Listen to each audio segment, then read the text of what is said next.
Director Shri Bhanderi sir તેમજ મારા વાલા વિદ્યાર્થીઓ મિત્રો તથા વાલીશ્રીને મારા નમસ્કાર। હું ધોરણ 8માં અભ્યાસ કરું છું।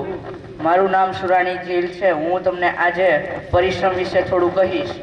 પરિશ્રમ એટલે મહેનતને આપણે સફળતાની ચાવી પણ કહી શકીએ।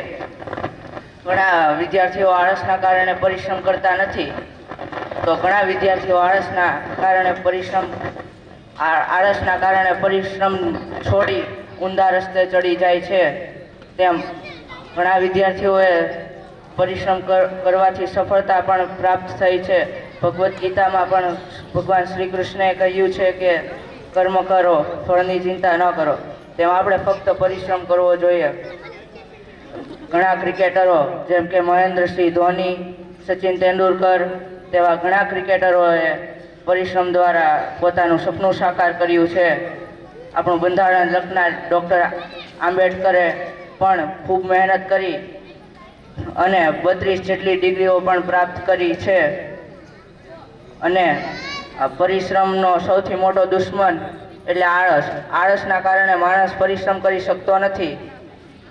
તો ઘણા વિદ્યાર્થીઓ આળસના કારણે અસફળ થાય છે, તો ઘણા વિદ્યાર્થીઓ ખૂબ પરિશ્રમ કરીને સફળતા મેળવે છે। જે માણસની અંદર કૌશલ્ય હોય છે તે પરિશ્રમ કરે તો તે ખૂબ મહાન વ્યક્તિ પણ બની શકે છે।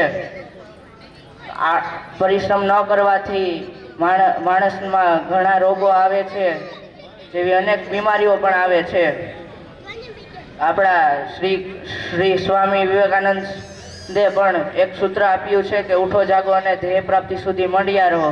તેનો અર્થ થાય છે કે સફળતા જ્યાં લગી ન મળે ત્યાં સુધી આપણે ફક્ત મહેનત જ કરવી જોઈએ। તેમ આપણે પરિશ્રમ કરવો જોઈએ। તેની જેમ બીજા એક વ્યક્તિ પણ છે, ડૉક્ટર APJ અબ્દુલ કલામ। તે ભારતના મિસાઇલ મેન તરીકે પણ ઓળખાય છે।